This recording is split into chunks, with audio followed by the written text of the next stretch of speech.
Assalamualaikum warahmatullahi wabarakatuh. Bismillahirrahmanirrahim. Alhamdulillah wassalatu wassalamu ala Rasulillah wa ala alihi wa sahbihi wa man walah wa la haula wa la quwwata illa billah. Para penonton dan pendengar yang dikasihi sekalian, buat pertama kalinya podcast UA biar santai asal sampai. Kami bawakan khas untuk segmen yang pertama kali ini salah seorang tokoh agamawan negara Malaysia kita, Al-Fadhil Ustaz Engku Ahmad Fazil bin Engku Ali. Ahlan wa sahlan Ustaz ke podcast UA kali pertama. Alhamdulillah, terima kasih jemput saya. Babak Ustaz. Baik, Sihat, alhamdulillah. Alhamdulillah Ustaz bersetuju untuk bersama dengan kita dalam podcast yang pertama. Tanpa membuang masa para penonton, kita bawakan tajuk yang penting untuk umat Islam faham supaya kita dapat amalkan Islam yang sebenar sejajar dengan aliran Ahlus Sunnah wal Jamaah, supaya ia sepadan dengan apa yang dibawa oleh baginda Rasulullah SAW. Untuk mengkupas sebuah tajuk penting yang besar, bahaya pemikiran radikal menyesat, membida'ahkan amal ibadah orang lain, kita bawakan kepada tuan-tuan seorang tokoh. Saya bacakan secara laju latar belakang pendidikan dan juga pengalaman beliau yang begitu luas. Tuan-tuan akan faham kenapa kita memilih Al-Fadhil Ustaz Engku untuk menjadi panelis pertama untuk podcast sulung UA yang boleh tuan-tuan saksikan di secara langsung melalui platform Facebook dan YouTube UA rasmi. Tuan-tuan, Ustaz Engku bersekolah menengah di Kolej Melayu Kuala Kangsar. Kemudian melanjutkan pelajaran di Universiti Islam Antarabangsa, ijazah sarjana muda undang-undang tahun 1989. Saya baru umur beberapa tahun waktu tu. Dan kemudian sambung lagi ijazah sarjana muda lagi undang-undang syariah pula di Universiti Islam Antarabangsa juga.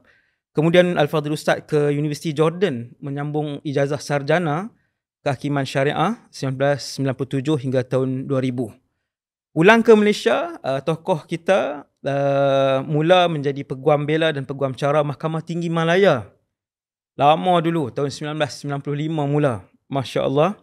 Kemudian menjadi pembantu pensyarah kuliah undang-undang Ahmad Ibrahim UIA selama 6 tahun, 94 sampai 2000. Kemudian meneruskan lagi sebagai pensyarah kuliah undang-undang Ahmad Ibrahim selama 14 tahun sampai tahun 2014. Fellow Kanan IKSIM 2015 hingga 2018.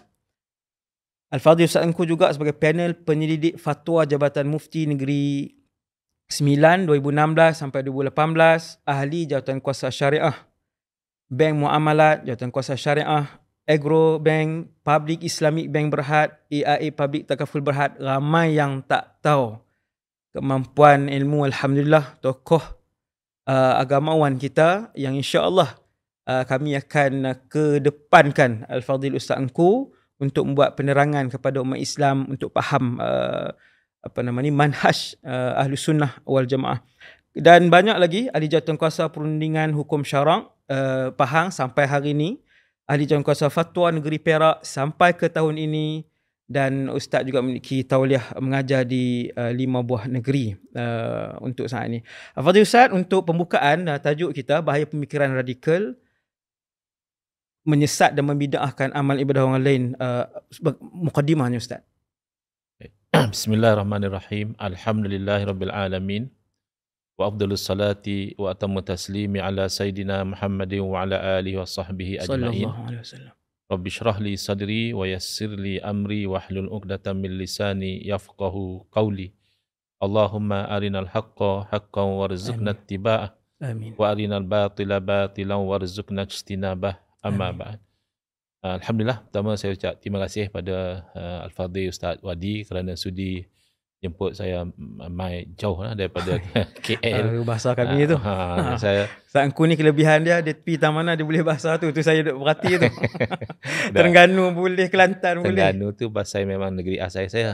Asal Terengganu. Saya lahir Lupa Terengganu. betul-betul. Tapi kalau Kedah ni mungkin pasal berkawan kot.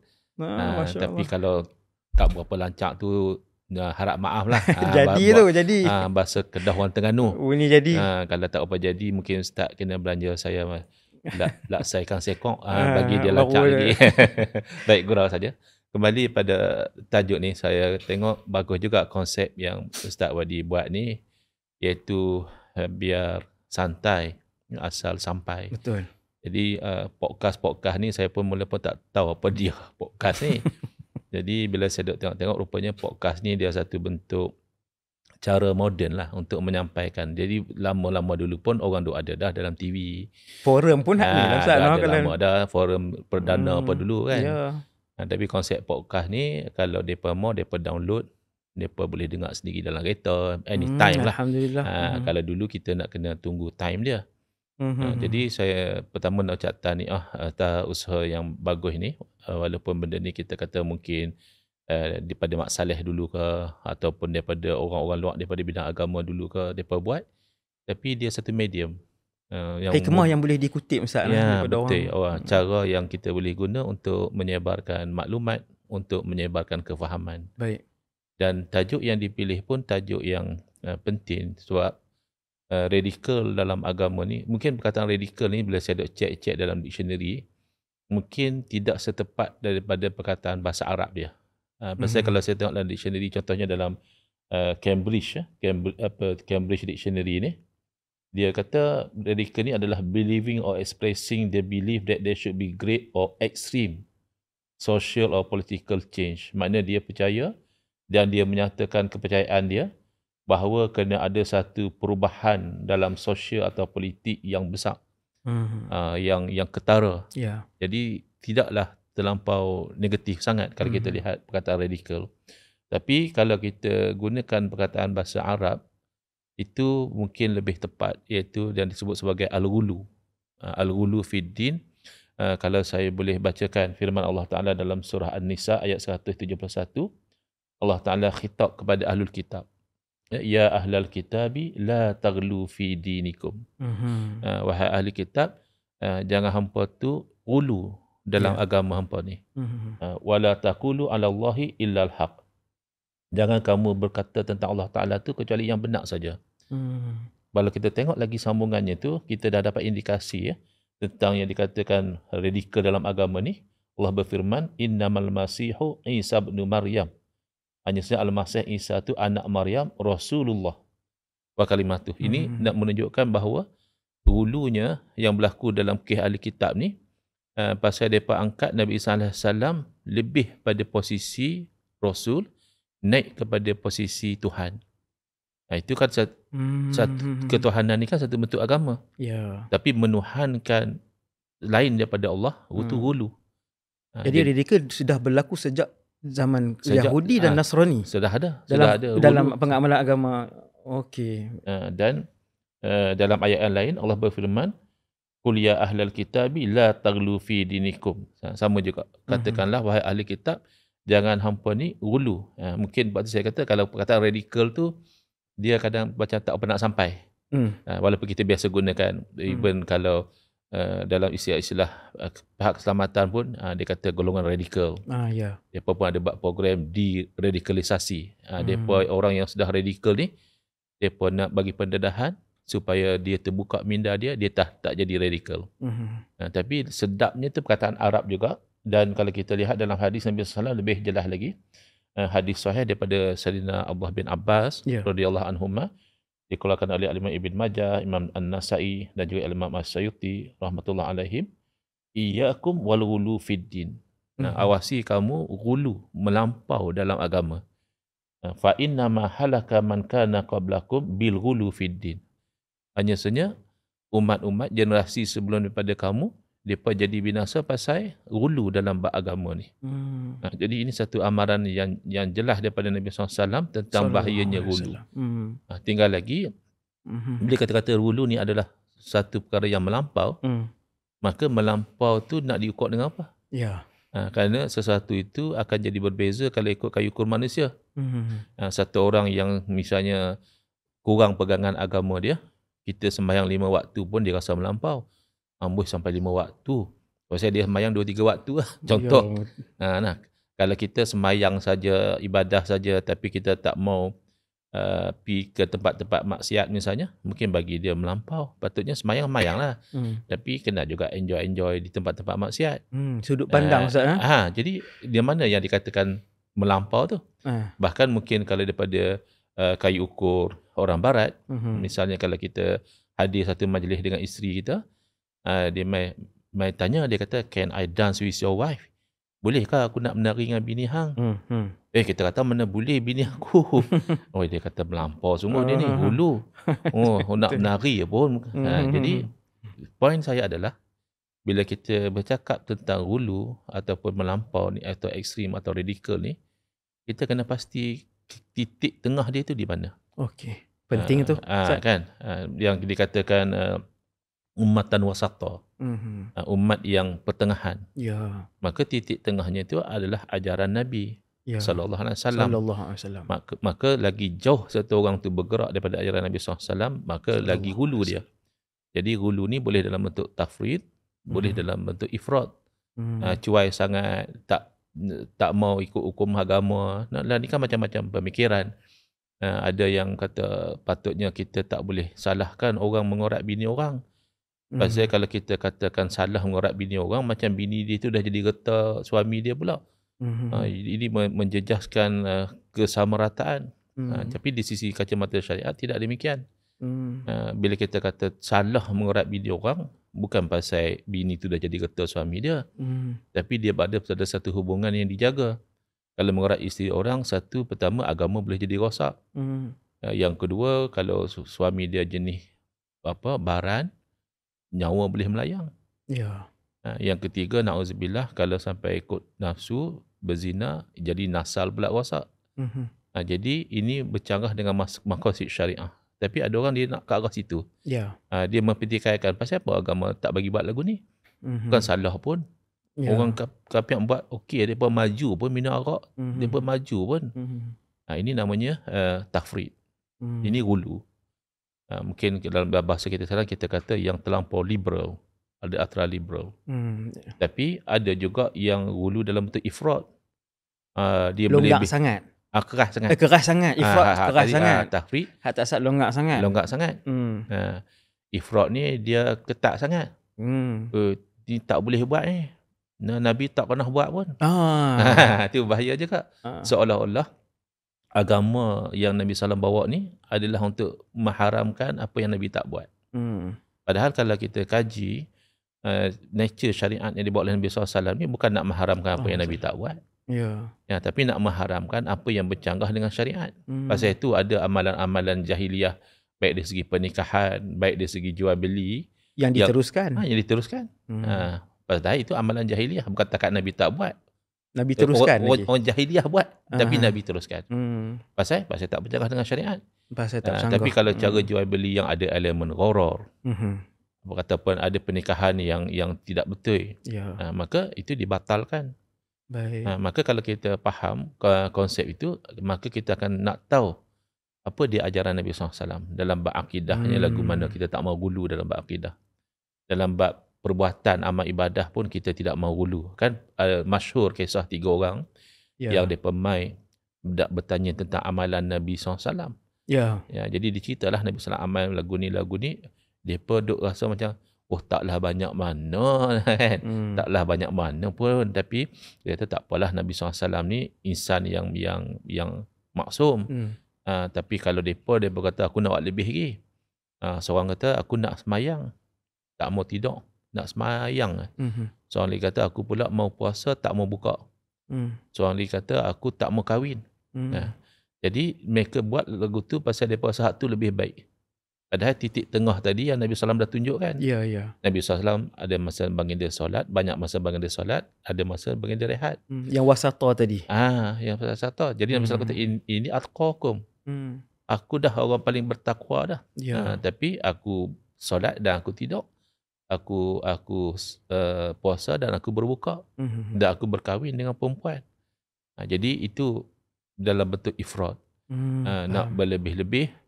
Sampai di zaman kita sekarang, ada orang apa saja benda yang orang Islam buat walaupun bagus, dia larang.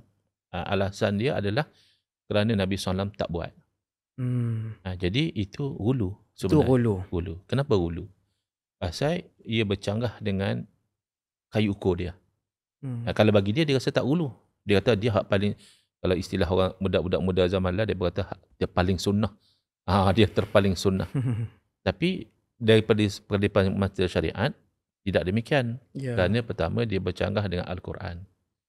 Yang kedua, dia bercanggah dengan hadis Nabi SAW. Dan yang ketiga, dia bercanggah dengan disiplin ilmu yang dipegang oleh para alim ulama. Yang namanya ilmu usul fiqh.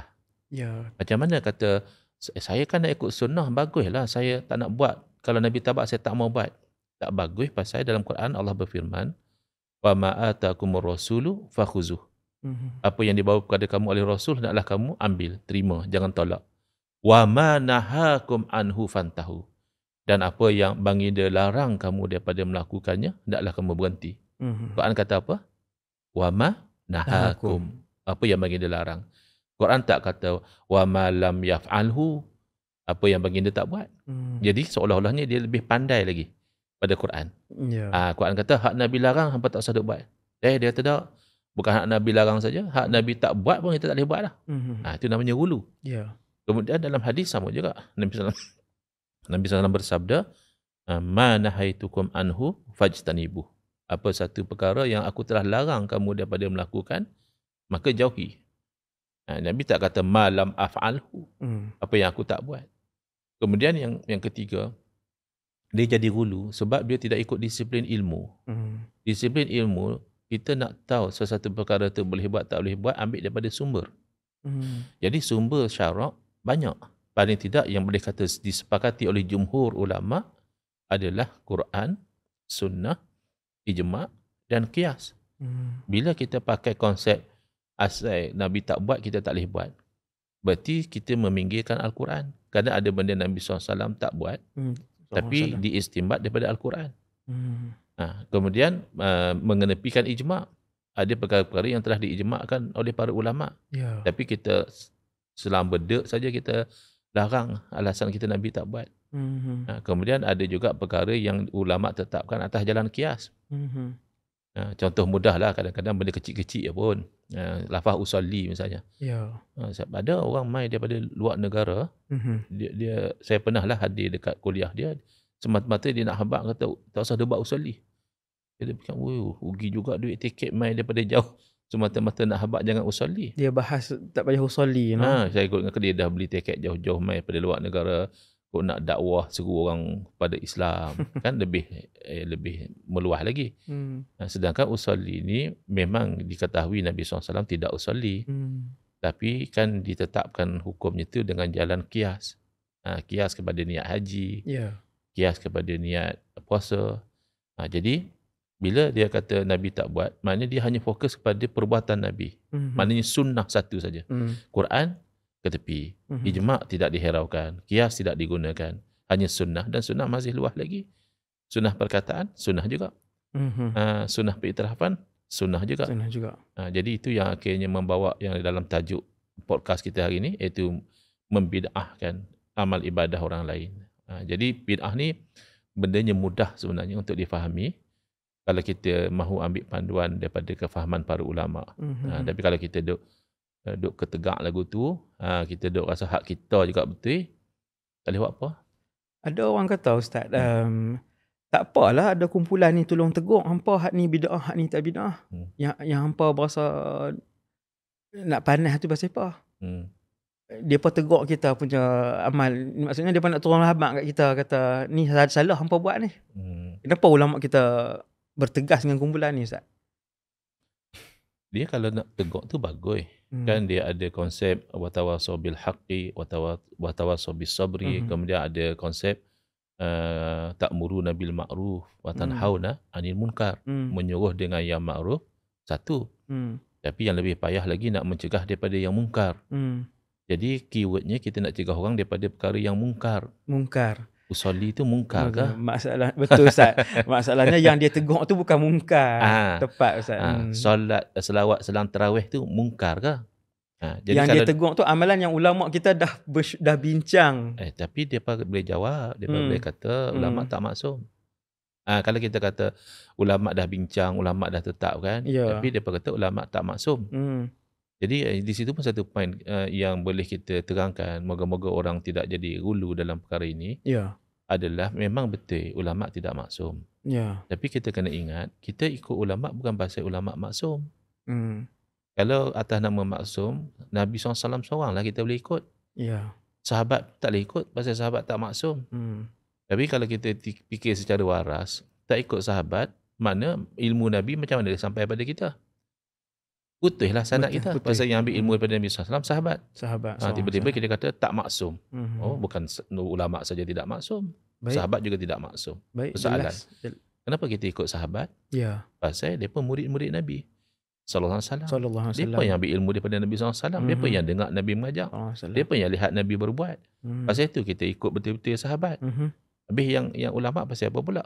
Pasal ulama pewaris Nabi. Mereka mewarisi ilmu daripada para Nabi sallallahu alaihi wasallam. Jadi logik kenapa kita ikut apa yang ditetapkan oleh ulama bukan kerana ulama maksum. Tapi kerana mereka adalah pakar. Kerana Nabi SAW bagi amaran idza wusidal amru ila ghairi ahlihi fantaziris sa'ah. Bila disandarkan satu urusan bukan pada ahli dia. Jadi di situ kita dapat pengajaran bahawa satu urusan kena serah pada ahli dia. Kita pun tak mau juga kalau sampai ulama kita suruh beki kereta padahal itu bukan bidang dia. Ataupun ulama kita suruh bawa kapal terbang padahal dia tak pandai. Tapi kalau bab agama, kita hormatilah, itu bidang dia. Tidak berarti dia tidak boleh salah. Sesama ulama pun berlaku khilaf kadang-kadang dalam hukum hakam. Tapi sekurang-kurangnya itu khilaf antara pakar. Kira-kira Nabi SAW beritahu, kalau betul dapat 2 pahala, kalau salah pun dapat 1 pahala. Beza dengan kita yang bukan ulama ni, kalau kita betul pun berdosa awal lagi. Pasal apa pula dah betul berdosa lagi? Pasal betul kita tu sudfah, tembak, nasib. Awal-awal kita dah langgar larangan Allah Ta'ala, wala taqfu ma laysa laka bihi ilmun. Jadi dalam bab bid'ah ni sebenarnya kalau kita nak faham, kita faham ikut kefahaman ulama salaf senang. Al-Imam Asy-Syafi'i rahimahullah Ta'ala dah bagi penerangan tentang bab bid'ah ni mudah sangat. 3 poin lah. 3 poin ni selesai. Apa dia poin yang pertama? Dia rumuskan dalam 3 poin. 3 poin. Apa dia 3 poin ni? Pertama, al-bid'atu bid'atani. Perkara bid'ah ni 2 jenis. Poin yang kedua, mahmudatun wa mazmumatun. Iaitu yang 2 jenis tu, satu terpuji. Terpuji makna elok lah. Yang kedua, terkeji. Terkeji makna tak elok. Lah ni dah bid'ah mana satu elok, mana satu tak elok. Jadi Imam Syafi'i rahimahullah menerangkan dengan poin yang ketiga, fama wafaqas sunnata fahuwa mahmudun wa ma khalafaha fahuwa mazmumun. Maknanya perkara bid'ah, perkara baru yang selari dengan sunnah, yakni selari dengan ajaran Nabi SAW, itu terpuji, itu bagus. Tapi mana-mana perkara baru yang bercanggah dengan sunnah, yakni tak kena dengan ajaran Nabi SAW, yang seperti tak boleh itu, buat. Tak boleh buat, terkeji. Kalau benda baru dalam ibadah tu bertepatan dengan sunnah, maka dia terpuji, boleh buat. Tapi ada satu soalan yang menarik juga. Bagus juga kadang-kadang dia main dekat Facebook kami, dia bangkang. Yang bangkang tu kadang saya seronok juga pasal kita dapat percambahan pemikiran. Tapi hak main troll je, main maki. Yang maki hamun apa semua ada tu. yang main maki saya. Bahkan bukan setakat maki, dia jadi macam budak-budak. Dia main budak-budak sekolah kan. Dia name calling. Dia orang Kedah kata apa? Dia gelak. Gelak. Dia gelak nama. Gelak orang panggil no. Jadi tak boleh buat apa lah. Mai gelak tak boleh buat apa. Ada satu orang mai ke page saya, dia kata pakcik ungka, dia kata. Ungka tu kan sejenis binatang. Saya ni nama engku. Dia kalih daripada engku jadi ungka. Tu tak boleh buat apa. Dia kata saya awak ni pakcik ungka, saya pun kata hang monyet. Taklah saya. Jadi kita pun jadi lagu dia juga. Sama bodoh lah. Tapi tak boleh buat apa hak lagu tu. Tapi hak dia main nak cuba berhujah. Tu memberi satu percambahan kepada kita. Dia kata apa? Dia kata, lah ni dulu tak apalah. Lah ni Nabi SAW dah wafat. Ustaz kata benda bid'ah tu kalau sari dengan sunnah baik. Kalau bercanggah dengan sunnah tak baik. Nabi dah wafat, macam mana nak tahu? benda baru tu tak berselari dengan sunnah. Kalau dulu persoalan lah. Dulu kalau sahabat buat tak apa. Sahabat buat benda baru, kalau tak kena Nabi tegur. Nabi ada. Nabi ada. Kalau kena Nabi puji, Nabi kata bagus, Nabi kata ada pahala. Dan Nabi SAW dah wafat. Macam mana kita nak kata bagus tak bagus? Jadi pertanyaan dia ni timbul daripada kegagalan dia untuk faham bahawa kewafatan Nabi SAW tidak memandulkan umat daripada mengenal pasti hukum. Bukan kata bila Nabi SAW dah wafat, kita dah tahu hukum lah. Lah cryptocurrency tak ada hukum pasal Nabi dah wafat. Ni pindah organ tak ada hukum pasal Nabi dah wafat. Bank susu. Bank susu apa semualah yang tak ada zaman Nabi semua tak ada hukum. Bukan macam itu. Setiap perkara perbuatan orang mukallaf dia bergantung dengan hukum. Walaupun benda itu tak berlaku zaman Nabi SAW. Jadi kalau orang yang ada sedikit asah lah tentang agama, dia akan tahu bahawa bila berlaku perkara yang baru, ulama nak kena tahu hukum dia apa. Maka dia akan rujuk sumber hukum. Dia akan rujuk Al-Quran, dia akan rujuk sunnah, perkataan, perbuatan dan iktirafan Nabi SAW. Dia akan cek kok sudah ada ijma' ulama ke tak. Atau dia akan guna qiyas, ni sama dengan dah ada dalil. Tengok asas hukum dia pun sama, maka hukum dia pun sama. Ataupun mungkin atas jalan saddu zara'i, sekat jalan preventif. Atau mungkin dengan dasar masalih mursalah, benda itu ada kebaikan. Tidak ada dalil yang khusus menyuruh, tidak ada dalil yang khusus melarang. Dia terputus daripada dalil. Maka kebaikan itu menjadi sandaran. Mungkin atas dasar uruf, mungkin atas dasar istihsan. Jadi dia tidak akan bertanya soalan macam itu kalau dia faham. Tapi malangnya dia tidak faham. Tak faham tak apa, kita manusia ni lahir dalam keadaan tak tahu. Tapi jangan belajar dengan adab. Dengan adab dan jangan sombong. Na'udzubillah. Niat nak cari kebenaran, Ustaz. Betul. Niat cari kebenaran, insya-Allah dapat. Ada juga orang dia saya baca dalam satu page Facebook lah, bukan page Facebook saya lah, page Facebook orang lain. Ada Ustaz Basir Al-Azhari cerita tentang pentingnya bermazhab. Jadi ada orang ni mai komen. Dia sebutlah apa ni mahzab kan. Dia orang sebut mazhab, dia perli ke dia salah. Dia salah sebut. Dia salah. Jadi nak sebut mazhab pun tak kena. Jadi saya tengok admin pun tegur dia. Kata kod nak bincang pun bagilah betul sebutan tu. Lepas tu dia marah, dia kata, awak salah lah, gelincir akidah ke kalau silap sebut lagu tu. Jadi dia pun jawab lah, dia pun kata takkan marah, hanya tegur je, nak bagi tahu salah sebut, katalah terima kasih lah, tolong tegur. Jadi tambah situ, masalahnya kalau sombong ni sifat iblis. Iblis tu alim. Kita tak dinafikan iblis tu alim, banyak ilmu dia. Betul. Tapi pasal dia sombong, dia jadi apa? Bahasa Melayu kata mal'un, bahasa Arab kata mal'un, yang terlaknat. Wa inna ilaihi raji'un. Tapi hak tu tara alim. Kalau bodoh sombong lagu mana agak? Alim sombong pun terus jadi mal'un. Kalau bodoh sombong, na'udzubillah lah. Kami up iklan podcast. Up dalam medsos. Kemudian tiba-tiba adalah 2-3 orang ni masuk komen. 2-3 orang saja, hak lain ratusan tu semua. Alhamdulillah komen yang bagus. Ada 2-3 orang ni maki, hamun, perli, marah, kutuk. Saya tengok ni semua orang Islam. Dan kita panelis tak kenal pun dia. Ustaz Wadi pun tak kenal dia. Tak ada dendam apa dengan dia. Kenapa tu yang sampai dia program agama ni, program agama nak bincang tajuk agama, tajuk bid'ah, tiba-tiba dia nak jadi maki, hamun, marah, mengamuk ni. Saya rasa kenapa tu? Wallahu alam, dia banyak kemungkinan. Ada setengah kemungkinan mungkin dia sudah ada prejudis. Bila dia tengok Ustaz Wadi nak buat podcast, dia dah ada prejudis, dia ni mesti nak kata apa, dia sudah ada prejudis. InsyaAllah kita tak kata kat siapa, kita terangkan konsep lah, terangkan konsep. Kemudian yang kedua, ada kemungkinan juga yang main komen tu, mereka tu adalah fake account. Dalam dunia media sosial ni, kita tak boleh nafikan peranan cyber troopers. Jadi ada setengah orang dia mampu untuk hire orang, banyak orang, supaya orang tu akan buat komen-komen yang sesuai dengan kehendak dia. Oh gitu. Maka kalau yang tak sesuai, kalau yang akan sesuai dia akan puji, dia akan up. Itu kemungkinan Itu yang kedua. pelik kita tengok. Ya Allah. Tak pelik lah kalau kena bayar, dia pun buat kerja lah. Buat kerja. Itu kalau saya berterupus. Tapi yang Innalillahi. bukan saya berterupus tu pelik. Tak ada apa, podcast pun tak start lagi. Podcast pun tak mula lagi. Barat kata awak ni apa, lighter tak pasang, dia terbakar dah lagu mana. Biarlah pasang lighter, kita pun nak terbakar terfikir. kan? Allah.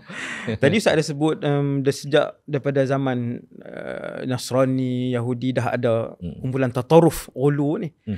Selepas kewafatan Rasulullah juga muncul satu kumpulan Khawarij, Ustaz, yang sampai tahap bunuh Sayyidina Uthman, kemudian duduk dalam kumpulan Sayyidina Ali, bunuh pula Sayyidina Ali, angkat pedang pula nak lawan dengan Sayyidina Muawiyah.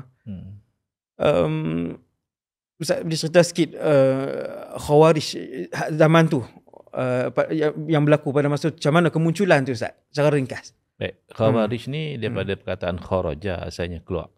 Keluar masuk apa? Keluar daripada ketaatan kepada waliul amri. Itu asalnya. Jadi Khawarij ni orang yang keluar daripada ketaatan. Jadi yang masyhurnya Khawarij ni adalah di zaman Sayyidina Ali, karamallahu wajhah. Ya. Tetapi kalau kita lihat benih-benih perangai Khawarij ni, dia ada lebih awal lagi. Daripada itu, zaman Sayyidina Osman kita tahu, orang yang bangkit, memberontak, bahkan membunuh Sayyidina Uthman bin Affan radhiyallahu anhu. Sebab tu kita selalu nasihat, kita tidak tujukan kepada kumpulan tertentu. Ini nasihat umum. Tapi kadang-kadang nasihat umum ni bila mereka potong, mereka buh muzik, mereka buh pula gambar-gambar tertentu, jadi seolah-olah kita sedang menghentam pihak-pihak tertentu. Itu yang saya dapati berlaku lah. Jadi sebenarnya umum saja. Iaitu dalam kita berdepan dengan pemerintahan yang ada masalah, kita tak setuju, janganlah ketidaksetujuan kita itu membawa kepada pemberontakan. Itu salah satu bentuk radikal. Tak setuju biasa. Tapi kalau sampai nak angkat senjata, nak gulingkan pemerintah, itu dilarang sebenarnya. Itu boleh masuk kelompok Khawarij. Yang tu dia boleh terjerumus. Betul. Itu yang saya katakan. Poin saya ialah, okey, kita kata macam mana pula kita tak guling dia? Dia zalim kot. Kita memang tak boleh setuju dengan kezaliman. Ya, betul. Tapi kalau kita angkat senjata, kita juga zalim. Kerana kita melanggar saranan daripada Nabi SAW. Kerana Nabi SAW beritahu kepada Sayyidina Huzaifah Al-Yamani radhiyallahu anhu, apa yang saya patut buat bila datangnya pemimpin-pemimpin qulubuhum qulubus syayatin, kata Nabi SAW. Akan datang satu masa pemimpin yang hati mereka tu hati syaitan. Maknanya pemimpin yang jahat. Jadi macam mana aku nak buat kalau aku ada pada masa tu? Nabi SAW bersabda, as-sam'u wa ta'. Naklah kamu dengar dan kamu patuh. Bukan makna kamu setuju dengan kezaliman ataupun kamu tolong dia buat zalim. Itu tidak boleh. Tetapi dalam keadaan pentadbiran biasa, kamu kena masih patuh kepada sultah, kepada kepimpinan. Kenapa? Kalau atas nama zalim, Sayyidina Uthman bin Affan radhiyallahu anhu digulingkan pun, propagandanya beliau memerintah dengan zalim. Padahal beliau ahadul mubasysyirin bil jannah. Itu tema yang dimainkan. Maknanya kalau sehebat Sayyidina Uthman pun boleh dituduh zalim, maka tidak akan ada satu keamanan dalam negara kita. Kerana yang datang selepas Sayyidina Uthman tentulah tidak sehebat Sayyidina Uthman. Oh, masya-Allah. Jadi tentulah mereka lebih layak digulingkan kalau kita nak membenarkan konsep penggulingan. Kalau nak guna kaedah tu. Jadi sebab itu tak boleh. Saya nak baca kisah benih ni daripada awal lagi sebenarnya, benih Khawarij ni semenjak Nabi SAW masih hidup. Kita kata Khawarij ni muncul lepas Nabi SAW wafat. Betul. Iaitu masa zaman Sayyidina Uthman dah muncul dah. Kemudian Sayyidina Ali itu masyhur. Bahkan para ulama mengatakan hukum tentang bermuamalah dengan Khawarij ni banyak diambil daripada Sayyidina Ali radhiyallahu anhu. Kerana beliau yang banyak berdepan dengan Khawarij. Tapi benih dia daripada Sayyidina Abi Sa'id Al-Khudri radhiyallahu anhu. Saya terjemah ke bahasa Melayu lah. Macam tema Ustaz Wadi kata tadi lah. Biar santai asal sampai. Kalau buh ke Arab, dia tak jadi santai lah. Jadi akademik pula. Dia jadi santai bagi setengah orang yang faham lah. Tapi kebanyakan orang dia lebih mudah bahasa Melayu. Iaitu ketika Nabi SAW berada di sisi Rasulullah SAW Padahal ketika itu baginda sedang membahagikan harta. Lalu datang satu orang yang bernama Zul Khuwaisirah. Ya. Dia satu orang lelaki daripada Bani Tamim. Lalu dia berkata, "Ya Rasulullah, i'dil." Tengok. Kalau kira zahirnya bagus lah. Nabi pun dia tegur. No? Dia amar ma'ruf. Amar ma'ruf. Dia alasan amar tu tadilah. Dia kata, "Wahai ni. Rasulullah, hang kena berlaku adil." Berlaku adil lah dia kata. Jadi kalau ikut kita tengok first layer dia, apa salah? First layer nampak betul lah. Apa salahnya dia nak suruh Nabi berlaku adil? Ya. Tapi kan itu secara tidak langsung seolah-olah menuduh Nabi SAW tidak berlaku adil. Ya. Jadi Nabi SAW bersabda, "Wailak wa may ya'dil illam a'dil." Celakalah kamu. Siapa lagi nak berlaku adil kalau aku, Rasulullah pun tak boleh berlaku adil? Maknanya apa yang disebut oleh lelaki tadi itu sebenarnya adalah benih-benih khawarij. Benih-benih menyangkakan dia tu lebih betul daripada ulama. Macam dalam kes ni, dia ni lebih concern tentang keadilan berbanding dengan Nabi SAW sendiri yang membawa panji-panji kebenaran, yang mendukung panji-panji keadilan. Tiba-tiba dia suruh pula Nabi SAW berlaku adil. Jadi ketika itu Sayyidina Umar radhiyallahu anhu dah tengok dia ni dah tak betul. Nabi pun marah waktu tu. Muka Nabi. Nabi dah tak senang lah. Dah merah muka Nabi. Tapi dalam zaman kita ni, kita dapatlah tempah-tempah macam ni. Kita duduk tengah berkuliah dalam Facebook misalnya. Ustaz, saya mengajak bagi betul sikit boleh tak? Ustaz ni, tajuk ni tak habis-habis lah. Tak ada tajuk lain lah. Jadi benih-benih yang ada zaman tu, timbul juga anak cucu cicit dia di zaman kita ni. Dia main sound ustaz-ustaz ni, lagu dia seorang je lah yang concern tentang agama. Tak sebut mazhab tadi ni. Mungkin lah. Orang lain kot. Tak tahulah orang lain lah makali. Tapi sikap tu agak prevalent lah. Agak ketara dalam media sosial. Satu keburukan media sosial ni adalah kadang-kadang bila dia fake account. Atau kalau dia real account pun, dia akan jadi adab tu kurang. Dia main mana keyakinan, betul-betul keyakinan tinggi nak tegur alim ulama ni. Kita tengok orang biasa yang memang terjemahan hadis pun tak tahu, tapi bila dia tegur alim ulama ni, siap maki-maki tegur lagi. Memang nampaklah dia punya benih tu hampir sama. Kenapa sampai mendorong ke arah tu? Agak-agak lah. Itu untuk sama-sama kita ni. Kalau kita kata mungkinlah bunyi kasar sikit. Tapi saya selalu duk sebut lah. Saya kata ini penyakit yang duk tersebar zaman kita ni. Ringkasnya penyakit BBAK.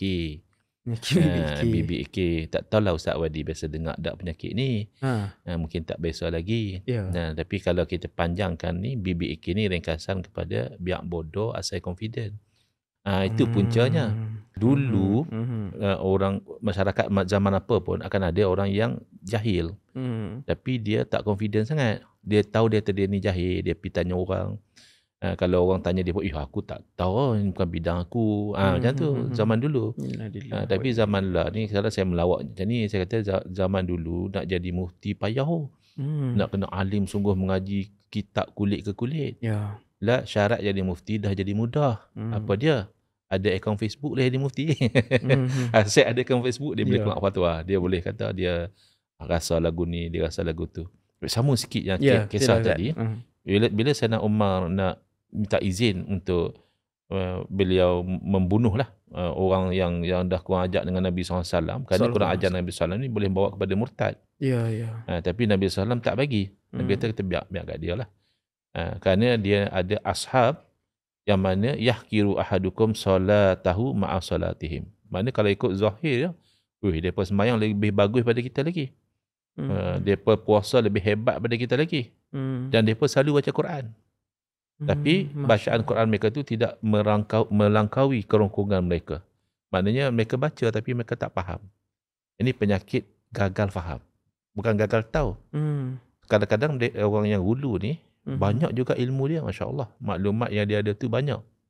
Tapi dia tak boleh connect the dots. Dia tak boleh connectkan apa yang dia tahu tu dengan kefahaman yang betul. Jadi, ini yang disyaratkan dalam bahasa hadis, yaqra'una al-Quran. Sentiasa baca Al-Quran, tapi tidak melampaui kerongkongan. Jadi, ada sebagian orang zaman kita, dia kata, Takkan kot Ustaz, mereka yang kadang dikatakan tak betul ni, saya tengok mereka cakap sikit-sikit je qala Allah, qala Rasul. Hadis Ha, kena hadis sahih sahaja. Takkan mereka ni tak betul. Ha. Padahal Nabi SAW lagi tahu, golongan ni bukan golongan yang tak baca Quran. Bahkan golongan yang sentiasa baca Quran. Tapi kesalahannya adalah kerana dia tidak faham. Maka akan jadi yang merukuna minal Islam kama yang merukusahmu minal ramiyah wal yazubillah. Mereka meluncur keluar daripada Islam sebagaimana anak panah meluncur daripada busur dia. Ya. Sebab tu dalam riwayat yang lain ada diberitahu summa la ya'udun. Lepas mereka dah meluncur keluar, mereka tak akan kembali. Sebab tu kadang orang tanya, pasal apa susah kita nak dakwah pada kawan-kawan yang dah terkena penyakit ulu ni? Ya. Kita tengok ini membenarkan hadis. Hadis dah bagi tahu. Orang yang dah keluar tu dia tak akan kembali. Inna lillahi wa inna ilaihi raji'un. Kecuali kalau unta tu boleh masuk dalam lubang jarum. Maknanya kebarangkalian tu kecil. Bukan kata tak ada. Alhamdulillah kita ada orang-orang yang dulu dia radikal, yang dulu dia hulu, yang dulu dia mungkin takfiri, mudah mengkafirkan orang Islam, ataupun mungkin tabdi'i, mudah membid'ah sesatkan orang Islam. Amalan ibadah orang Islam. Masuk hidayah dalam hati dia dan dia berubah.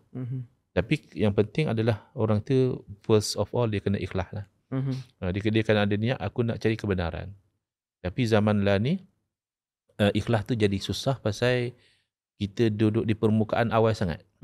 Kita dah disuluh dengan cahaya kemasyhuran tu awal. Berbeza dengan nasihat daripada Al-Imam Ibn Atha'illah As-Sakandari rahimahullah ta'ala. Kan beliau bagi nasihat suruh kita idfan nafsaka fi ardil khumul. Idfin nafsaka fi ardil khumul. Fama nabata mimma lam yudfan la yatimmu nitajuhu.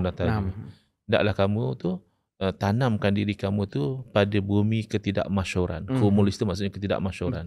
Kerana apa yang tumbuh daripada benda yang tidak ditanam, nanti tumbuhnya tak jadi tak elok. Tak sempurna. Jadi itu satu cabaran untuk umat zaman sekarang. Orang yang tak apa-apa ni dia sudah jadi terkenal. Kan kalau TikToker sekarang tak apa-apa pun yang dia share. Tapi dia dah jadi followers dia ramai-ramai. So untuk dia merendahkan diri tu jadi susah. Innalillahi wa inna ilaihi raji'un. Sedangkan dahulu orang tu sudah mantap ilmu dia, sudah mantap jati diri dia, sudah mantap keikhlasan dia, barulah dia itu pergi mendedahkan diri dia memberi manfaat kepada umat. Ini salah satu cabaran untuk mengatasi masalah hulu adalah manusia itu sudah terdedah kepada kemasyhuran sebelum masa yang sesuai. Semoga Allah Ta'ala pelihara kita Ustaz, insya-Allah. Terima kasih Ustaz. Anda terbaca dalam portal rasmi Tentera Udara di Raja Malaysia, TUDM Ustaz, Pangkalan Udara Kuching beberapa tahun yang dululah menganjurkan taklimat kesedaran berkaitan isu ekstremisme, radikalisme dan terorisme yang disampaikan oleh pengarah anti keganasan Dr. sampai habis. Tujuan utama taklimat ini dijalankan adalah untuk memberi penerangan dan penjelasan tentang isu ekstremisme, radikalisme dan terorisme kontemporari, termasuk isu Salafi Wahabi, ajaran sesat dan tindakan pasukan untuk menenganinya. Pengarah tu kata dia tak mahu warga ATM terpengaruh dan melibatkan diri dengan kumpulan-kumpulan tadi. Soalannya Ustaz, kita di Malaysia ni memang fahaman dan aktiviti ekstremisme ni Ustaz memang wujud, dan sejauh mana Ustaz pergerakan mereka? Baik, saya ada sikit lah pengalaman terlibat dengan program dipanggil DIRAD, deradikalisasi. Jadi dah masuk jail lah. Tapi alhamdulillah bukan di penjara kan. Masuk jail untuk berjumpa dengan tahanan-tahanan SOSMA, tahanan-tahanan keselamatan. Jadi memang berlaku ekstremisme tu. Antara yang saya berdepan adalah satu orang yang baru masuk Islam daripada agama Kristian, orang Sabah. Dan dia buat pengeboman di satu tempat di KL. Innalillahi wa inna ilaihi raji'un. Kerana dia diberi dia kawan bagus dah. Kadang-kadang orang kata dia ni jadi teruk pasal silap kawan. Rupa dia kawan dengan siapa? Dia kawan dengan imam. Dan mana dia kawan dengan orang yang dah bagus, kawan imam. Dengan imam betul dah. Tapi imam tu mempunyai pemikiran radikal. Jadi imam ni yang macam bagi galakan pada dia, kalau hang nak masuk syurga dengan mudah, hang kena pergi buat pengeboman ni. Pasal ini tempat maksiat dia tu.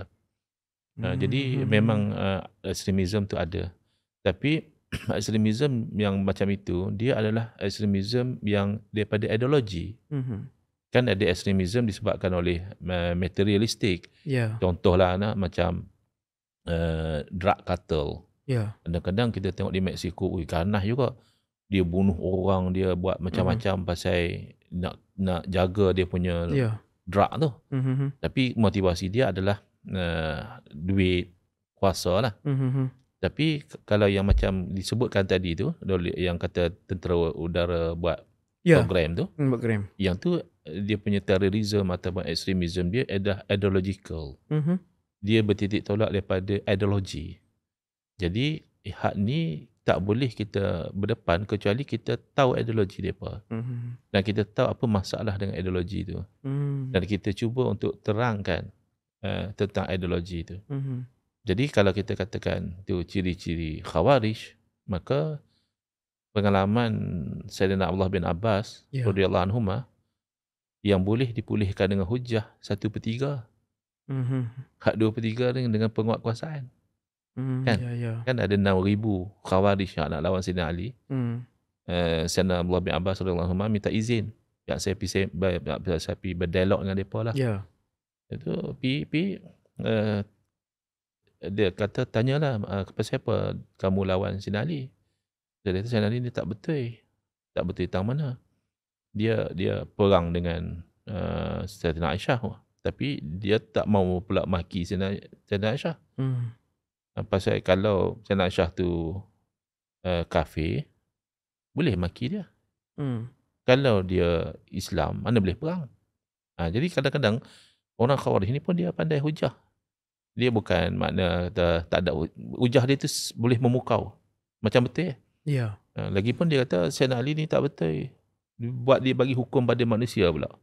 Sedangkan la hukma illa lillah. Tak ada hukum kecuali hukum Allah. Pasal apa dia memalih tahkim? Lepas itu kami tolak dia. Lepas itu kami nak perang dengan dia. Kemudian yang ketiga, dia pergi padam nama dia Amirul Mukminin. Ni geng Khawarij kata. Kalau hujah dia lah. Ni penting. Pasal apa dia kata? Kalau dia padam nama dia Amirul Mukminin, berarti dia itu Amirul Kafirin. Ini menunjukkan pemikiran binary. Kalau binary, dia black and white ya. Kalau tak sunnah maka bid'ah. Kalau tak sunnah maka haram. Dia dua. Dia tak ada kata hukum 5. Dia tak ada kata hukum tu berubah mengikut perubahan illah dia. Dia tak ada. Dia kalau tak hak ni. Otak binary. Otak dua. Jadi dia kata kalau tak Amirul Mukminin, Amirul Kafirin. Tapi Sayyidina Abdullah bin Abbas berhujah lah. Bagi tahu bahawa dalam Quran pun Allah serahkan hukum kepada manusia. Orang yang berburu masa haji, dia kena apa tu?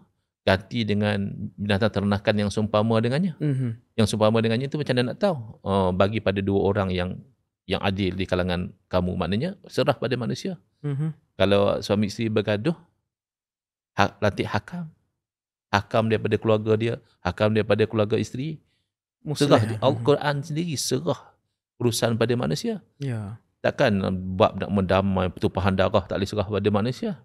Mana lebih penting hang buru seekor anak dengan nak selamat nyawa orang Islam berperang ni. Jadi okey, itu satu hujah. Yang kedua, kan dalam Quran sebut isteri Nabi itu sebagai ummahatul mukminin, ummahatukum. Jadi mana boleh mencaci mak sendiri. Kan? Kemudian yang ketiga, Nabi SAW sendiri kata Sayyidina Abdullah bin Abbas dalam perjanjian Hudaibiyah memadamkan ketulisan Rasulullah. Pasal orang musyrikin kata, kalau memang kami akui hang Rasulullah, kami tak ada lawan dengan hang. Nabi SAW padam. Adakah dengan Nabi SAW memadamkan kalimah Rasulullah, Nabi sudah tidak jadi Nabi lagi? 2,000 taubat. Patah balik. Selepas debat Sayyidina Ibn Abbas dengan Khawarij pada zaman tu. 2,000 orang kembali kepada Ahli Sunnah wal Jamaah. Tak mau lagi menunjukkan mereka tak salah faham dengan teks Ustaz. Satu. Yang kedua, menunjukkan bahawa ada sebahagian daripada orang yang sudah gulu ni masih terbuka dengan hujah. Kalau kita boleh convincekan dia dengan data, dengan fakta, dia boleh berubah. InsyaAllah. Tapi ada lagi 4,000 ketegak. Jadi itu saya kata kalau 2/3 lagi. Kalau ikut pengalaman Sayyidina bin Abbas, hanya 1/3 je yang boleh masuk dengan hujah, lagi 2/3 dengan penguatkuasaan. Jadi Tu zaman tu, zaman Ya. Hujjah Sayyidina bin Abbas hebat lah. Kalau zaman kita, dengan yang kita pun tak berapa nak hebat, dengan orang lagi ketegak, lagi jahil, mungkin percentage yang nak berubah dengan hujah tu lebih kecil. Maka point dia, prevention is better than cure. Cegah dulu daripada dia jadi hulu. Bagi pengisian, bagi banting, bagi kefahaman dulu. Itu cara yang perlu diambil yang paling bagus lah. Pasal kalau dah terpengaruh, ya, kemungkinan nak berubah balik tu susah. Bukan kata mustahil, susah. Susah. Kita baca dalam berita di Nigeria ada satu kumpulan yang ekstrim, macam mana gerakan ekstrim. Boko Haram, di Somalia ada Shabab, di Nusantara ada JI. Mereka ni pada awalnya slogan dan tema dia, Ustaz, membasmi bid'ah. Tengok bacaan Yasin, bid'ah. Tengok talqin, bid'ah. Dia mula macam tu. Dia mula dengan slogan tu, akhirnya membawa kepada bunuh. Di sana sampai pihak berkuasa, tentera kena kawal gerakan-gerakan ekstrim ini. Di Malaysia, Ustaz tengok benda ni dah ada dan ke arah itu. Apa nasihat Ustaz kepada pihak penguasa di Malaysia ni? Baik. Kalau pihak penguasa, saya nasihatkan macam tadilah. Benda ni adalah benda yang ideological. So, kena ada di kalangan pihak penguasa yang mahir tentang ideologi, yang boleh berdepan dengan ideologi ni. Sebab kalau mereka tidak faham bahawa benda ni adalah ideological, mereka they are fighting a losing war lah. Mereka tebas 2-3 kerat dari ekstrim, hak duk tumbuh lagi ni. Pasal dia punya benih ada. Benih ada, baja ada. Jadi memang betul apa yang disebut oleh Ustaz tadi. Umpan yang paling menarik adalah tentang sunnah dan bid'ah. Yang ayat yang paling power adalah, tuan-tuan tahu tak, sebenarnya apa yang kita duk amal lama ni bukan Nabi buat pun. Hak ni hanya amalan-amalan yang bid'ah. Kembalikanlah amalkan sunnah. Jadi seruan ni betul sebenarnya. Tolak bid'ah, pegang sunnah ni betul. Tapi konsep sunnah bid'ah tu dah celaru dah. Dia petik kalam para salaf yang menolak bid'ah, yang kata jangan bersembang dengan ahli bid'ah, jangan duk minum dengan ahli bid'ah. Tapi mereka pasang pada orang baca Yasin malam Jumaat. Mereka pasang ahli bid'ah tu pada orang selawat selang-selang tarawih. Padahal yang ahli bid'ah yang dimaksudkan oleh para alim ulama tu adalah ahli bid'ah yang melakukan bid'ah dalam perkara akidah. Golongan-golongan seperti Mu'tazilah, Qadariyah, Jabariyah, Musyabbihah, Jahmiyah, Murji'ah, dan Syiah, Khawarij. Kerana ahli bid'ah sebegini, kalau kita duduk dengan mereka, kita boleh terpengaruh. Bukannya dimaksudkan itu orang yang buat perkara seperti baca Yasin malam Jumaat. Baca Yasin bukan bid'ah. Tapi kadang-kadang mereka kata memanglah baca Yasin bukan bid'ah, tapi menetapkan pada malam Jumaat itu yang bid'ah. Yang baca Yasin malam Jumaat, mereka bukan menetapkan, mereka membiasakan diri. Menetapkan ni maknanya kalau nak baca Yasin mesti malam Jumaat. Itu tak ada dalil. Kalau nak baca Quran malam Jumaat mesti Yasin ya, tak boleh baca surah lain. Itu tak ada dalil. Kalau tapi tak jumpa lagi lah orang yang macam tu. Takdir lah ada, kita kena nasihat dia lah. Tak betul lah. Baca Yasin malam lain pun boleh. Baca surah lain malam Jumaat pun boleh. Tapi yang diamalkan adalah membiasakan diri. Kenapa? Kerana ada dorongan dalam hadis, man qara'a surata Yasin lailatal Jum'ati ghufira lahu aw asbaha maghfuran lahu. Siapa baca Yasin malam Jumaat, diampunkan dosa dia. Itu dorongan dia. Tapi hadis tu dhaif, Ustaz. Hadis dhaif bukan palsu. Hadis dhaif ni ada kemungkinan Nabi SAW kata, ada kemungkinan Nabi tak kata. Dan kemungkinan tu taklah sebagus hadis sahih. Tapi oleh kerana masih ada kemungkinan, sebab tu dalam bab fadilat, kan tadi kan fadilat. Baca Yasin memang hukum ni kita dah tahu sunat. Tapi fadilat, kelebihan diampunkan dosa tu diamalkan, kata Imam Nawawi rahimahullah taala, dalam bab fadail, kerana atas langkah berjaga-jaga. Kalau betul Nabi kata, kita tak terlepas fadilat. Kalau Nabi tak kata pun, kita dapat pahala baca Yasin. Macam contohlah kita bawa kereta laju di highway. Kata Ustaz Wadi bawa kereta sedap 180. Contoh. Mungkin Ustaz Wadi law abiding citizen, ikut peraturan. Lama dah tak drive, Ustaz. Lama tak drive, no? Tak berani nak drive laju-laju. Tapi katalah driver kita drive laju. Tiba-tiba mai kereta daripada arah sana, dia bagi beam, dia bagi lampu tinggi. Driver kita akan buat apa? Akan slow down. Slow down tu sebenarnya konsep beramal dengan satu benda yang tak pasti, tapi berjaga-jaga.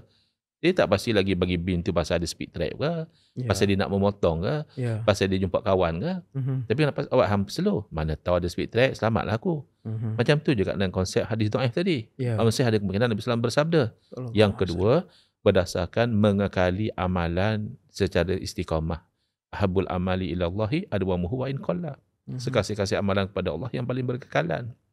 Biarpun sikit. Sikitlah tu baca Yasin seminggu sekali. Kalau orang rajin tiap-tiap malam dia baca Yasin. Untuk soalan yang seterusnya Ustaz, anda terbaca dalam Isra Awani 30/1/2019, 4 tahun yang lepas lebih kurang, tulisan Profesor Dr. Mizan Aslam. Dia kata, fakta terakhir yang jelas adalah pengikut dan pimpinan ISIS berfahaman Salafi jihadi dan Salafi takfiri. Tokoh-tokoh ISIS seperti Abu Bakar Baghdadi, Abu Turki, ramai lagi berfahaman Salafi jihadi yang diambil dari aliran Syekh Muhammad Abdul Wahhab atau juga dikenali sebagai Wahhabi. Aliran ini meresapi ramai pengikut yang naif dan baru mengenal Islam, iaitu mu'allaf.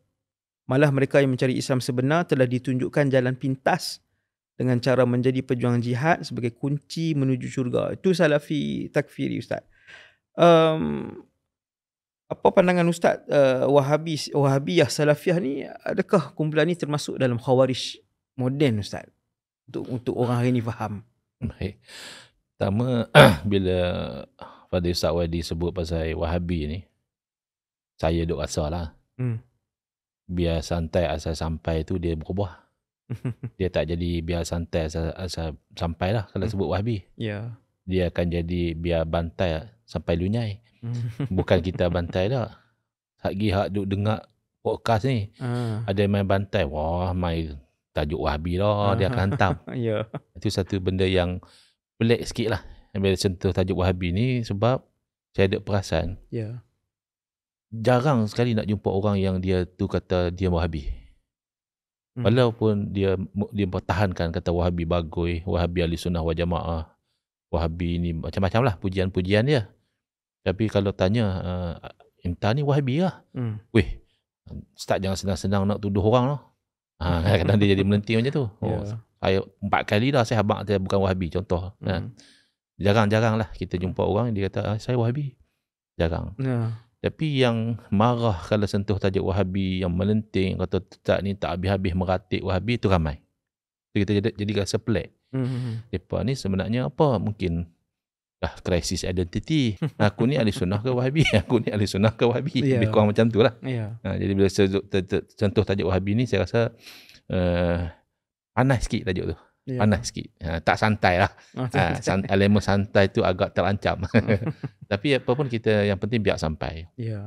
Iaitu pertama, saya nak buat note, iaitu saya kurang bersetuju dengan istilah Salafi jihadi. Walaupun istilah itu yang banyak digunakan oleh pengkaji, termasuk juga oleh PDRM. PDRM juga guna istilah Salafi jihadi. Tapi ini adalah satu bagi saya menzalimi istilah tu. Kerana Salafi dari segi asalnya adalah pengikut salaf. Maka bagus. Kita dalam beragama ni kena ikut salaf. Dan dari segi fiqh, yang Salafi adalah pengikut imam 4 mazhab. Pasal pengasas 4 mazhab ni semuanya salaf. Semua salaf. Tapi begitu juga dengan jihadi. Kerana jihad ini adalah satu perkara yang diwajibkan dalam Islam. Sama ada fardu kifayah atau fardu ain.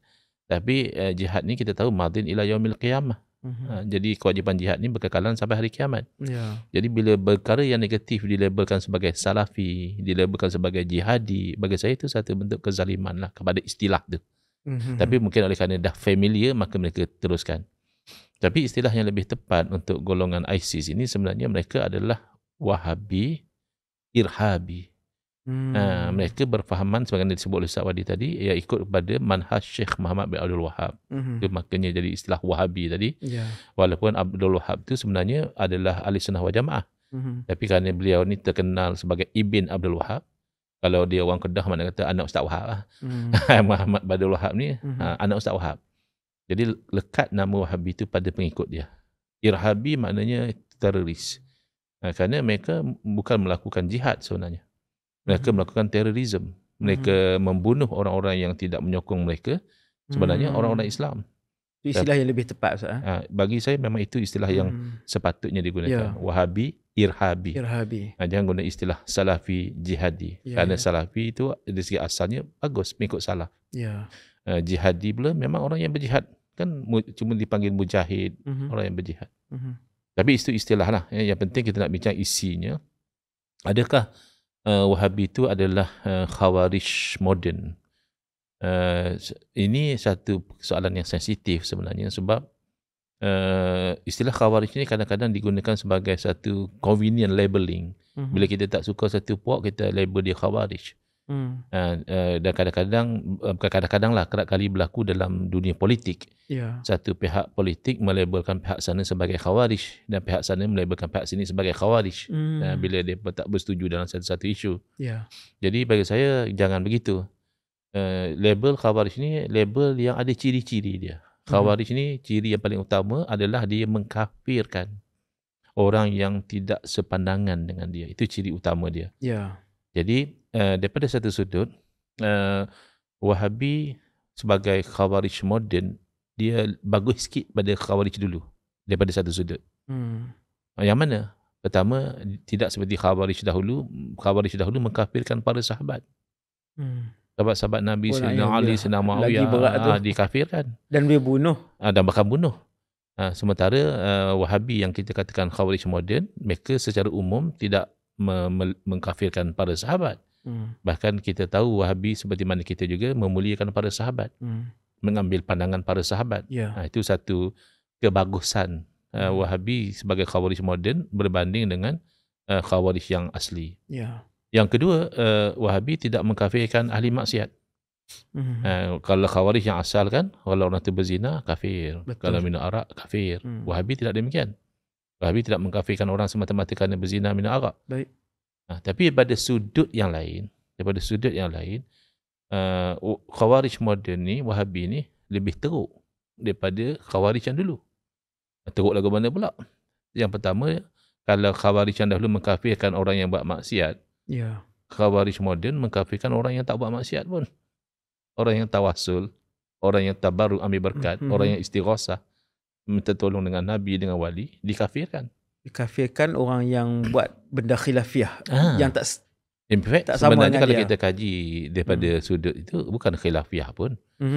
Ia hanya satu ijma' yang dilanggar oleh Al-Imam Ibn Taymiyah. Sebelum Al-Imam Ibn Taymiyah, ulama' tidak ada yang mengharamkan tawasul. Ya, Ustaz. Tidak ada yang mengharamkan istighasah. Jadi bukan benda khilaf pun sebenarnya. Ia adalah satu pelanggaran ijma' yang dilakukan oleh ulama' khalaf. Al-Imam Ibn Taymiyah rahimahullah ta'ala, bila ulama' khalaf. Jadi walaupun kita tidak menafikan kehebatan ilmu beliau, ketokohan beliau dan sebagainya, tetapi tetap fatwa yang melanggar ijma' itu automatik tertolak. Jadi itu keterukan Khawarij moden berbanding dengan Khawarij dahulu. Jadi untuk berlaku adil, saya lihat label Khawarij ini perlulah dinilai oleh para alim ulama', iaitu saya akan memetik secara ringkas pegangan para ulama' dari 4 mazhab yang menunjukkan bahawa Wahabi adalah Khawarij. Pertama, mazhab Hanafi, saya petik daripada kitab Raddul Muhtar ala Duril Mukhtar lil Imam Muhammad Amin Ibn Abidin rahimahullah ta'ala. Jelas beliau sebut matlabun fi atba'i Ibn Abdul Wahhab al-Khawarij fi zamanina. Beliau membincangkan tentang pengikut-pengikut anak Abdul Wahhab, yakni Wahabi, iaitu mereka adalah Khawarij pada zaman kita. Dan yang bagusnya kan, kadang-kadang Wahabi kata macam mana boleh kami dituduh Khawarij? Khawarij itu mengkafirkan sahabat Nabi. Kami tak mengkafirkan sahabat Nabi, macam mana pula kami dituduh Khawarij? Jadi di sini Al-Imam Ibn Abidin awal-awal dah bagi tahu, kata pengarang, mengkafirkan sahabat Nabi, kamu tahu bahawa ini bukan syarat dipanggil Khawarij. Tapi itu hanya nak menerangkan Khawarij yang melawan Sayyidina Ali. Itu ciri-ciri dia mengkafirkan sahabat. Sekiranya tidak, memadailah pada Khawarij itu bila mana mereka berpegang kafir orang yang mereka lawan. Itu ciri utama dia. Yang tu ada? Itu ada pada golongan Wahabi. Kemudian dalam mazhab Maliki, iaitu Al-Imam Ahmad As-Sawi dalam hasyiah kepada tafsir Jalalain mengatakan bahawa ayat afaman zuyyina lahu su'u amalihi fara'ahu hasana, surah Fatir ayat 8, kata para ulama, dikatakan bahawa ayat ini turun menceritakan perihal Khawarij. Dan Khawarij ini kesalahannya apa? Yuharrifuna ta'wilal kitabi was sunnah. Mereka bukan tolak Quran hadis. Ini yang ramai masyarakat tak faham tentang masalah Wahabi. Ya. Mereka kata, kenapa pula Ustaz? Wahabi bagus apa? Mereka pegang Quran hadis. Bukan di situ. Kesalahannya adalah mereka menyelewengkan tafsir Quran dan hadis. Wa yastahilluna bizalika dima'al muslimin wa amwalahum. Dengan salah tafsir tadi, Khawarij ini menghalalkan darah dan harta orang Islam. Cuba poin dia di sini. Masya Allah. Kama huwa musyahadul an fi nazairihim wa hum firqatun bi adil Hijaz yuqalu lahum al-Wahabiyah. Sebagaimana dapat disaksikan sekarang di zaman beliau, ya, sama perangai Khawarij ini, iaitu satu puak di tanah Hijaz yang dinamakan Wahabi. Ayat itu kalau cetakan yang dicetak oleh golongan yang menyokong mereka, mereka akan buang ayat itu. Tidak ada wahum firqatun bi adil Hijaz yuqalu lahum al-Wahabiyah, itu mereka buang secara tidak amanah lah. Dalam buku itu Ustaz. Dalam dia akan dibuang. Mereka buang. Innalillahi. Tapi kalau cetakan lama ada, kalau cetakan baru lah, mereka hazaf, ya, yang tak sesuai dengan selera mereka. Dalam mazhab Syafi'i, saya terus terjemahkan dalam kitab Misbahul Anam wa Jala'uz Zalam fi radil bid'in najdi alladhi adalla bihal awam. Pengasas Wahabi itu yang dilabelkan oleh ulama sebagai ahli bid'ah. Ahli bid'ah daripada Najat yang menyesatkan ramai orang awam. Yang lebih penting daripada semua itu, kata pengarang, adalah apa yang disebut oleh Nabi SAW sendiri, bahawa Najdi, iaitu Muhammad Abdul Wahab, adalah Khawarij. Kerana berdasarkan hadis-hadis yang banyak yang menerangkan tanda-tanda Khawarij dan menerangkan bahawa anak Abdul Wahab dan pengikutnya termasuk Khawarij. Antaranya mereka dari Najat, iaitu Riyadh lah, sekarang dipanggil Riyadh, dan mereka daripada timur, yakni timur Madinah, dan Simahum At-Tahliq, iaitu mereka membotakkan kepala. Itu dalam buku susunan ulama Wahabi sendiri, iaitu Ad-Durarus Saniyah, mereka mengaku mereka menjalankan hukuman membotakkan kepala kepada orang-orang yang mereka anggap tidak ikut kepada ajaran mereka. Jadi yang terakhir adalah mazhab Hambali. Saya petik daripada kitab Ar-Risalah Al-Musammah Birihlatil Hijaziyah, ditulis oleh Syekh Abdullah Al-Qudumi An-Nabulisi Al-Hambali, juga menyebutkan tentang simahum at-tahliq. Tanda mereka membotakkan kepala, yaqtuluna ahlal Islam. Ini bahayanya. Wa yad'una ahlal awsat. Mereka membunuh orang Islam dan mereka membiarkan orang-orang penyembah berhala. Ini yang kita lihat ISIS buat. ISIS yang dia sembelih, yang dia bom, yang dia bakar hidup-hidup, yang dia lemaskan, itu orang yang mengucap kalimah syahadah. Padahal orang kafir tak jauh daripada mereka. Ya. Tapi mereka tak pergi menyerang kepada orang-orang kafir. Mereka sibuk membunuh orang-orang Islam yang mereka kafirkan. Ini adalah analisa ulama empat mazhab yang ulama-ulama besar mazhab merekodkan dalam buku-buku mereka. Tetapi bukanlah ulama yang mutaqaddimin. Kerana ulama mutaqaddimin mereka hidup pada zaman yang fahaman Wahabi belum muncul. Ulama-ulama mutakhirin dalam mazahib yang mereka ada peluang melihat apa yang dilakukan oleh Muhammad Abdul Wahab 200 tahun lepas, lebih kurang 300 tahun yang lalu. Mereka inilah yang menilai, oh kalau begini ciri-cirinya, maka ini adalah Khawarij. Itu penilaian ulama-ulama besar kita dalam buku-buku mereka yang direkodkan. Alhamdulillah ada rakaman dia. Tapi itulah kadang di Malaysia ni orang ingat yang duk tolak Wahabi ni Ustaz Engku, Ustaz Wadi. Mereka ni memang dengki dengan Wahabi. Tak ada dengki apa pun. Alhamdulillah kami sayang Wahabi. Orang selalu tak faham. Bagi saya sayang Wahabi. Ya. Sebab tu kita dakwah mereka supaya mereka nampak apa yang kita nampak. Ya. Tapi mereka mungkin benci pada saya. Mungkin benci pada Ustaz Engku. Tak boleh buat apa lah. Nasib lah. Kita bukan boleh bagi semua orang suka kat kita. Betul. Tapi kita menerangkan kesalahan-kesalahan fahaman Wahabi ni pasal kita sayang mereka. Kita tak mau mereka terus hanyut dengan salah sangka tu. Bahkan dalam fatwa-fatwa negeri pun ada fatwa disebut di Semenanjung ni. Ya. Banyak. Apa implikasi budaya takfiri ni kalau meresap masuk dalam masyarakat, dan budaya tabdi' bid'ah amalan ibadat orang Islam ni kepada agama dan negara kita, masyarakat dan negara kita, Ustaz? Pertama, dari segi agama, dia akan merosakkan sunnah Nabi SAW. Kan Nabi SAW dah beritahu, apabila orang mengucap la ilaha illallah, maka terpelihara darahnya. Bahkan satu orang sahabat yang membunuh orang dalam peperangan setelah dia ucap la ilaha illallah, Nabi komplain berhari-hari, aku tahu baadaan qala la ilaha illallah. Dia kafir. Dia kafir. Dia dah dijatuhkan dalam peperangan. masa dia Kemudian dia sebut dibunuh la ilaha illallah baru waktu dia tu. mengucap. Jadi kata sahabat tu dia cuma nak selamatkan diri. Hmm. Nabi SAW tak setuju. Nabi Hmm. SAW bersabda, adakah kamu belah dada dia dan kamu lihat isi hati dia? Allah. Ini satu pengajaran daripada Mhm. Nabi SAW bahawa Mhm. kita itu menghukum seseorang itu berdasarkan zahir. Kita tak boleh berkatakan dia semudah-mudahnya mengatakan dia sebenarnya kafir. Ya. Sedangkan dia mengucap, dia solat, dia puasa dan sebagainya. Jadi mereka ini pertama merosakkan sunnah Nabi SAW. Ajaran Nabi SAW yang paling asas yang Nabi larang. Bahkan dalam hadis yang lain, apabila seseorang itu pergi kepada jirannya dengan pedang dia dan dia mengata wahai musyrik, lalu sahabat bertanya, yang mana yang lebih aula dengan tuduhan syirik itu? Ya. Ar-rami walal marmi, yang menuduh atau yang dituduh? Nabi SAW menjawab balir rami. Bahkan yang menuduh itu lebih hampir dengan kesyirikan sebenarnya daripada orang yang dituduh. Yang kedua adalah daripada kesan masyarakat akan menimbulkan pecah belah. Yalah, dia dah anggap orang tu kafir. Betul. Mungkin kalau dijemput kenduri dah tak mau datang. Kalau dia orang tu sembelih, saya sendiri kena. Bila Dan saya memang dah pernah berlaku dalam masyarakat. Ustaz. pernah berlaku. Dan dah mula berlaku. saya sendiri bila saya beritahu hukum istighosah dengan Nabi SAW, Ya. ada satu orang declare dalam Facebook, dia kata telah jelas orang ini telah murtad, kafir, musyrik, haram sembahyang di belakang dia, dan kalau disembelih binatang tu jadi bangkai.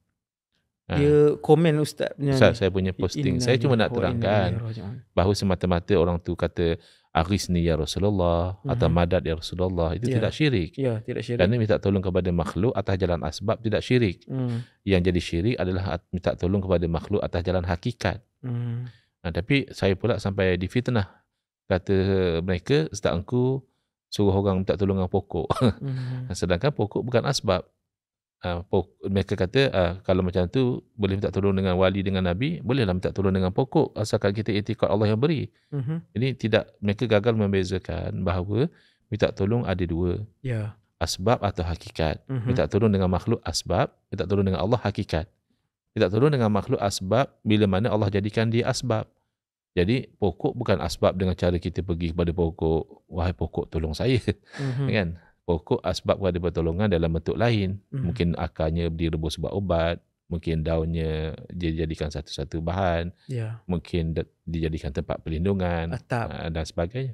Tapi tak tahulah, mungkin itu saya kata, saya rasakan sepertinya mereka benci bila kita menerangkan sehingga mereka sanggup memfitnah kita. Maka bila orang tu sanggup memfitnah, berarti dia ada kebencian. Kalau kita tak benci, kita akan insaf, kita akan kata perkara yang betul dan kita akan harap dia berubah ke arah yang lebih baik. Itu cara kita berdepan dengan golongan Khawarij moden. Kita ikut contoh daripada sahabat sendiri. Sebahagian yang masih boleh terima hujah, kita revert mereka kepada Ahli Sunnah wal Jamaah dengan hujah, dengan data, dengan fakta. Alhamdulillah ada yang datang bagi tahu. Saya dulu 5 tahun telah terpengaruh dengan fahaman macam ni. Alhamdulillah selepas saya dengar penerangan-penerangan daripada Ustaz. Alhamdulillah. Ada yang macam itu, Alhamdulillah. Alhamdulillah. Tapi kita kena terima juga. Sehebat Sayyidina Allah bin Abbas, 2/3 masih ketegak. Lagilah kita yang tak hebat ni. Maka mana kalau kita dapat 1/10 ikut Ahli Sunnah wal Jamaah semula, dah rahmat 9/10 masih ketegak pun kita patut bersyukurlah. Masih ada yang nampak apa yang kita cuba nak sampaikan. Antara kesan buruk pemikiran radikal ni selain menyesatkan, membid'ahkan,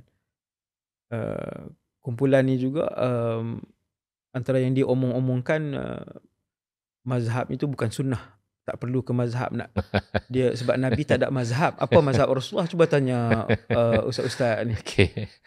Apa komen Ustaz? Ini sebenarnya satu statement yang lucu sebenarnya. Bila orang kata, nampak macam logik lah Ustaz. Nabi tak ada mazhab yang kita. Bahkan ada saya pernah dengar diajukan, Nabi SAW dulu solat mazhab mana. Jadi kalau orang tak berfikir secara teliti, mungkin dia kata betul juga noh. Betul juga. Yang kita kalut nak ikut mazhab Syafi'i lah, Hanafi, Maliki, Hambali. Nabi sebenarnya ikut mazhab mana?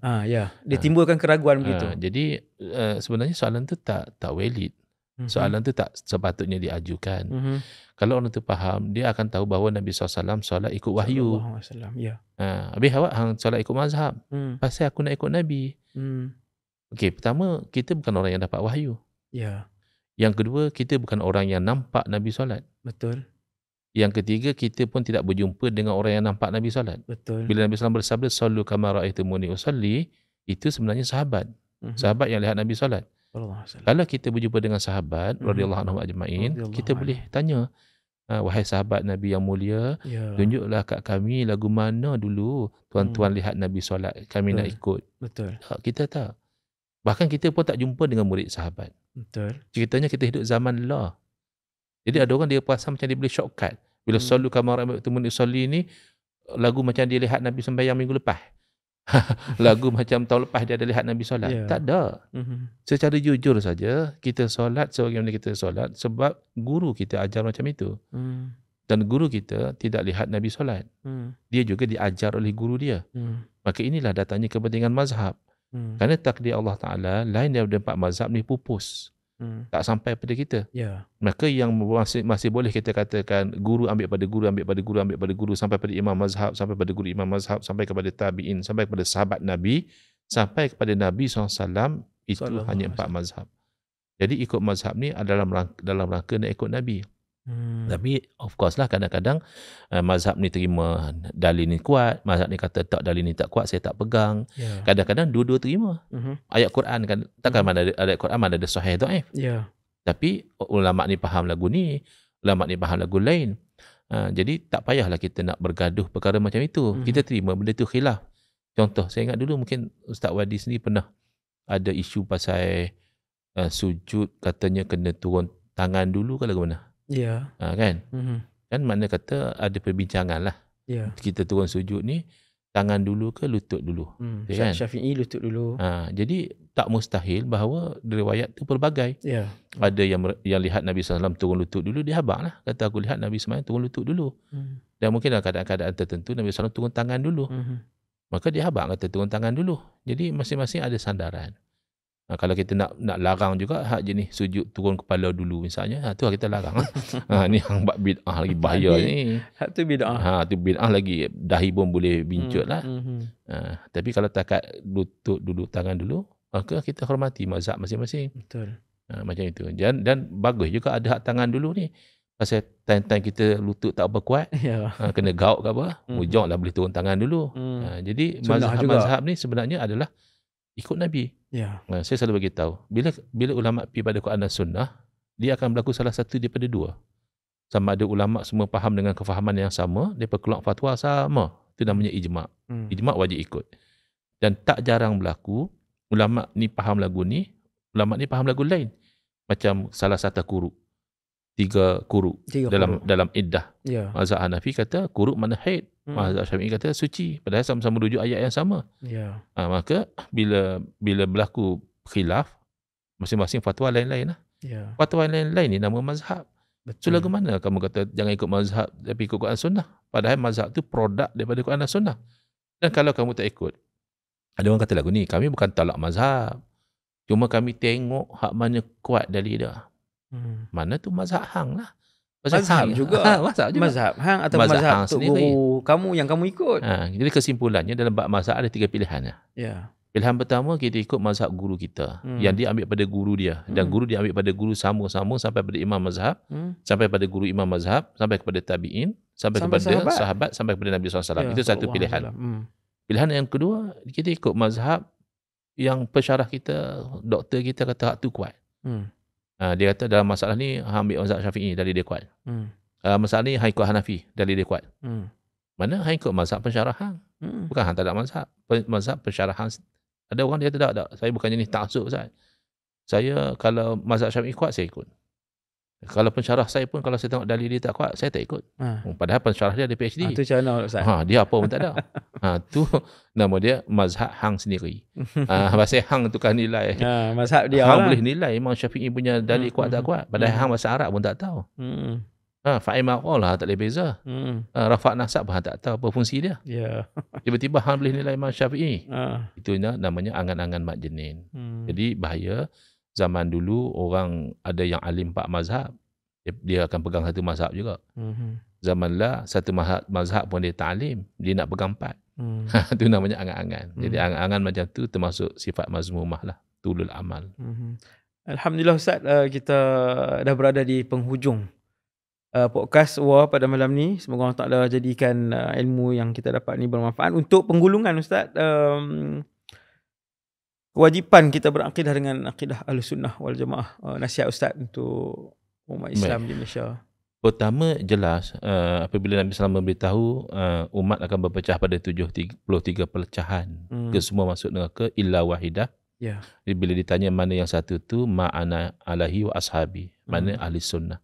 Dan dalam riwayat yang lain, Nabi SAW menjawab al-jamaah. Ke ahli sunnah wal jamaah ni kita kena ikut dari segi akidahnya. Ya. Tinggal lagi di zaman kita ni ada kekeliruan.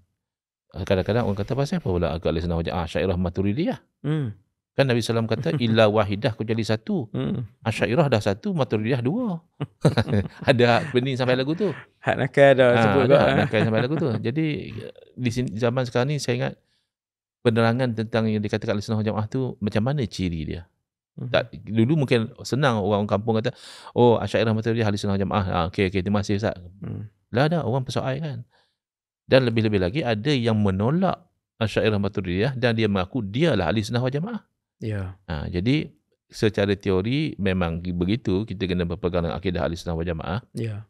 Tapi secara praktikal saya ingat Ustaz kena buat podcast khusus lah. Tajuk dia kena buat tajuk apa dia tu akidah ahli sunnah wal jamaah. Kena buat podcast khusus. Kalau takat satu round penuh tu. Kalau takat soalan-soalan di hujung masa keceraan ni dia tak sampai maksud dia. Upah tak habis. Tak dan. tak dan. Jadi alhamdulillah saya rasa untuk podcast yang kali pertama, podcast Sulung Uwa ni sekadar setakat ni dulu. Terima kasih kami ucapkan, saya dan tim terima kasih banyak pada Fadil Ustaz Engku, Sudi Mai, Masya Allah, untuk sama-sama kongsi kepada umat Islam kefahaman yang sebenar berkaitan dengan Ahlussunnah wal Jamaah dan juga apa bahaya yang muncul, yang akan keluar daripada pemikiran radikal ni, selain daripada menyesat dan membinakan. Saya kira pada malam ni ataupun pada kali ni, podcast kali ni, Ustaz Al-Fadhil Ustaz telah pun urai dengan panjang lebar, cukup untuk mengenyangkan akal umat Islam kita ni berkaitan dengan tajuk ni. Dan kita mendoakan dalam majlis ilmu ni supaya Allah SWT sentiasa menjaga kita berada di manhaj yang benar, supaya kita dapat bersama dengan Rasulullah sallallahu alaihi wasallam dan sentiasa dibetulkan oleh Allah SWT dalam manhaj qawim ini. Terima kasih sekali lagi. Kita tutup dengan tasbih kafarah. Subhanakallahumma bihamdik, asyhadu an la ilaha illa anta, astaghfiruka wa atubu ilaik. Wa sallallahu ala sayidina Muhammad wa ala alihi wasallam. Assalamualaikum warahmatullahi wabarakatuh. Waalaikumsalam warahmatullahi wabarakatuh.